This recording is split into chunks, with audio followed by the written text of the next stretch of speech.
Hey guys, welcome to the episode. I've kind of been dreading this one because it is an enormous one, but it is time for a new clutch and flywheel, a new timing belt, a new timing chain and tensioner. So I'm going to do it all at once with one engine and gearbox removal. They're all kind of due, so I'm just going to knock it all over. Okay, so the timing belt, that's about 30,000 Ks overdue. I have been keeping a close eye on it. I check it at every service. It's not frayed or anything yet. It actually looks pretty good, but it's got way too many Ks on it. Clutch it used to only slip if you launched it. Now it's started to slip just under full load. The timing chain, I don't think there's anything wrong with it. Mine is very quiet. It doesn't rattle. There's no ticks or anything. But, you know, I priced up the parts. It's about $240 to do. It's going to be accessible. It's cheap assurance. So that's going to be done too. As of this episode, we've hit 2,500 subscribers, which is more than I ever could have imagined hitting. So if you want to see more projects like this, or that little Peugeot 205, which should be next, hit that subscribe button. Also got some new recording gear, a proper suction tripod, and some proper wireless microphones. So going forwards, hopefully the audio and the video is a bit better quality. So there's a few ways to do this. You either put it on a hoist, drop the entire subframe engine gearbox out of it. I don't have a hoist, so that's not happening. Alternatively, use an engine crane, and the way I've seen people do it is remove the entire front of the car. Coolers, bumper, everything, just not necessary. You'll see how I'll do this, and it is much simpler. All right, first up is the intake.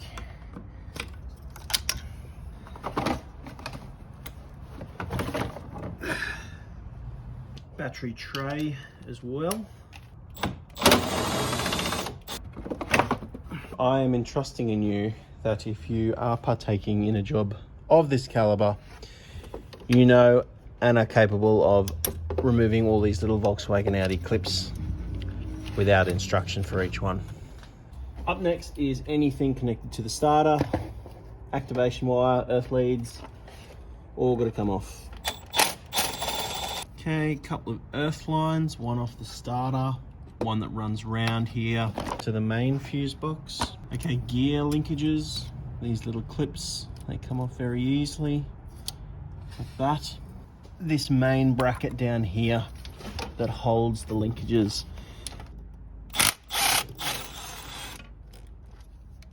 A third one for that bracket in there. So we need to take off the main ECU plug, which the ECU sits up under there. So this plastic and the wipers have to come off.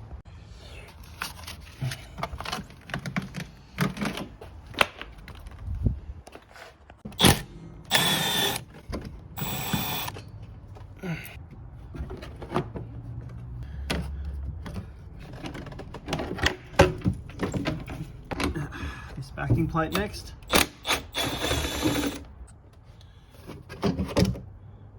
So once you're in there, this little bracket protecting the ECU will be revealed, and it's got these two screws in it. These are actually security screws. You do them up and then the head snaps off them, so people don't remove the ECU.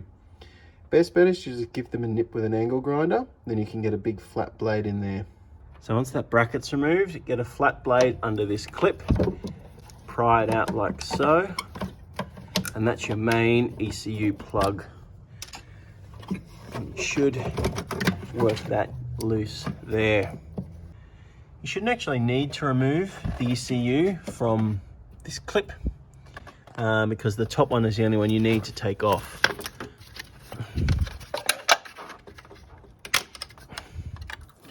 Have one more plug on that harness, which is here, and then the main ECU cord is completely free, and that will come out with the engine. Now has come your time to try your luck at the exhaust studs, as in the studs that hold the dump pipe to the back of the turbo manifold. You can get 3 of these bolts in here with the ratchet drive. The very bottom one needs to be done from underneath. So far I've snapped 2 out of 3. Okay, it is time to remove the axles or the CVs. So for that, you will be jacking it up and putting it on blocks. So removal of these does not need to be an epic wrestle. It can be done very quickly in about 10 minutes with not much strength. Firstly, crack the main wheel nut. Don't undo it, just crack it. It is 27 mil. Grab a screwdriver, insert that into the caliper slot. 6 bolts, 6 nuts, sorry, on the bottom of the control arm. These are a lot easier than trying to do the main control arm nut. Hit the tie rod nut. Give it a couple of lub taps. Anti-roll bar, upper link. You can now separate it by hand. Should come off pretty easily. Fold the control arm to the side. Next we need to target the hexagonal bolts holding the CV onto the actual gearbox. So they are a 10 mil drive. I think it's a triple star drive. Get every extension that you have. Trust me, this is the easiest way.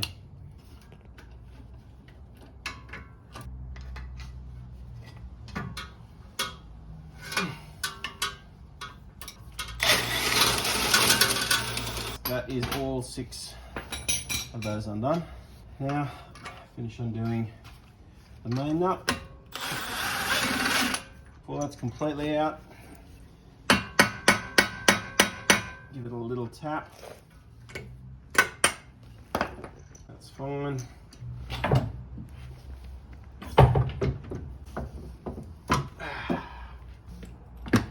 There we go. Okay, with the CV out, you can remove this cover here with just the 216s. With the shield off, you can get to the very last exhaust bolt, which is on the very bottom there. Alrighty, down from underneath, the dog bone has to come out.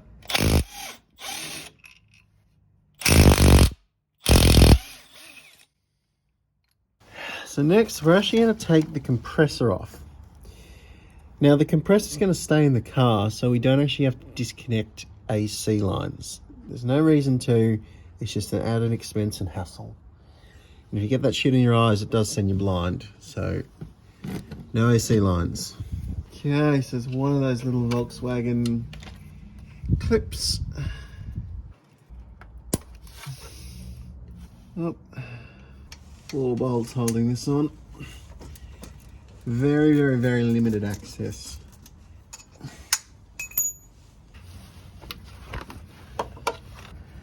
There we go.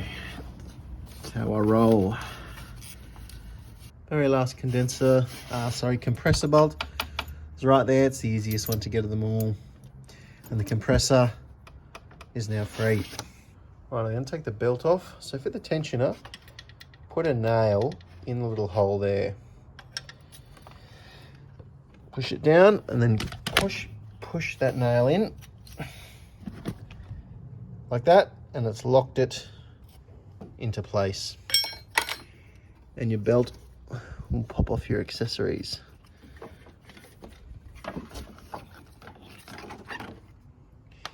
Easy done. So next, work your way through the intercooler pipes. Now mine's a bit different because it's got a big front mount and the pipes are very different. So that's one of mine, and then I've got another one that's similar under there. So you also still have this join over here. Those joins are shit because they leak, and I'm actually going to get rid of them. Take this opportunity, but they are often full of oil, so I would have a towel here for that.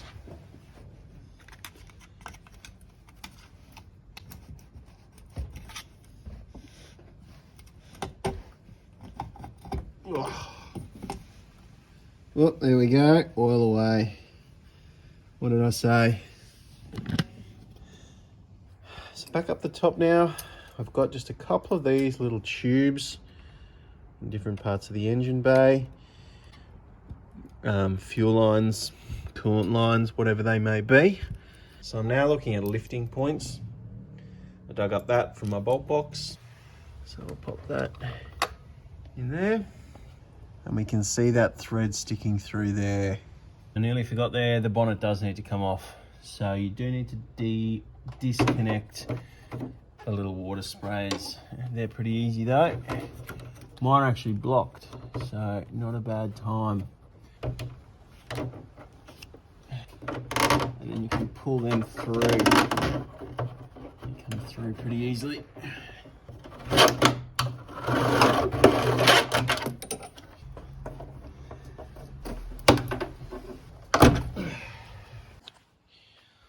Well, bonnets actually have a bit of adjustment in where the hinges bolt, so it's a pretty good idea to just do a couple of little marks so you don't put it on crooked.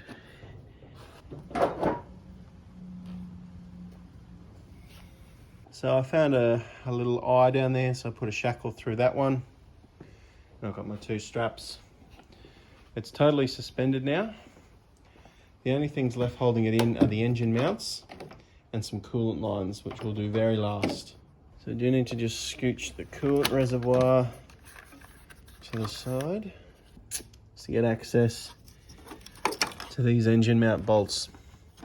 So they're 16s and they're torqued up pretty good. Got the same situation down this side. These are in here. We've got 4 on this side instead of 2. So down here we've got our clutch line to take off. Looks like I need to get under it with a little pick.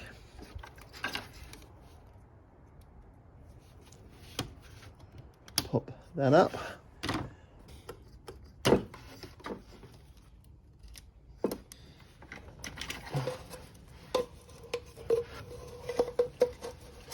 Let that drain into an old bottle.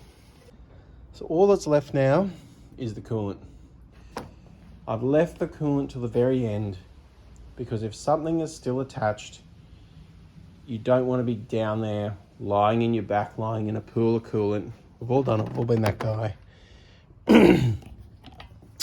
So here we go. I was going to take this one off here. You'll have big regrets if you don't label everything. It's a Volkswagen, every nut and bolt is very different. Nothing will go in 2 spots. So you will thank yourself later. So I've added an extra lifting strap, the green one. I just put it around the starter up to the hook, and then I found another factory jacking point, lifting point in there. So now it's supported at all 4 corners. Now I can go after the last engine mount bolts.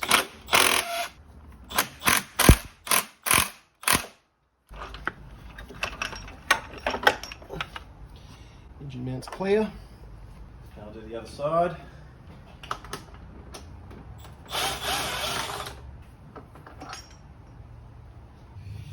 Right, we're totally clear.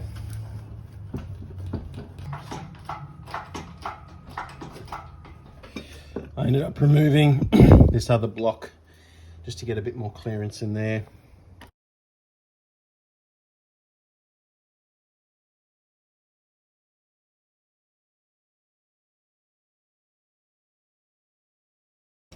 So while it's up in the air, get these two.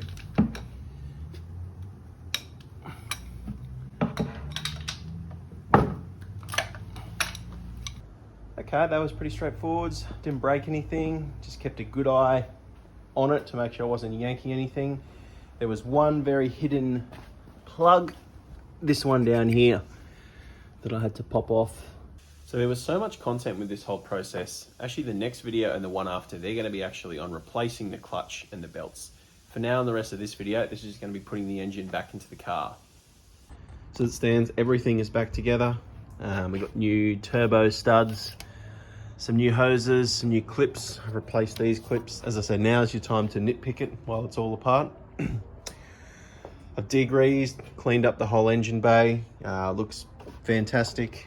Redone a bit of tubing, redone some of that tubing to the main intercooler. So yeah, it's time to refit. Hitched up, ready to lift it back in. As for taking it out, same as taking it out, I found some really good lifting points with this eyelet here. And putting a bolt or something through this one here. Really balanced it well. It is as ready as it'll ever be. So in it goes.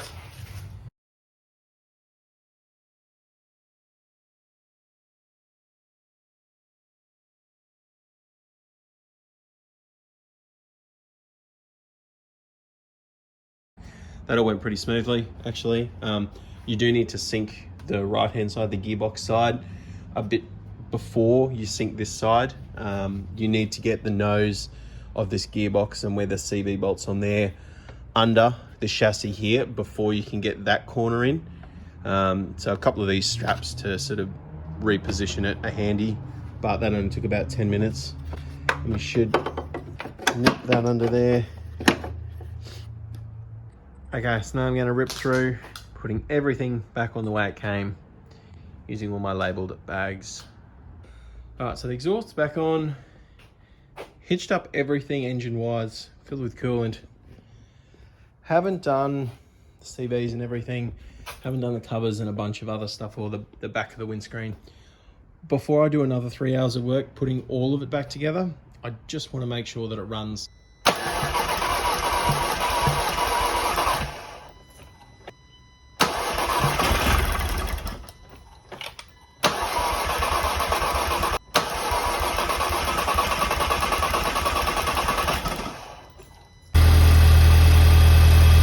3 or 4 goes, and it did go in the end. It needed a little bit of accelerator.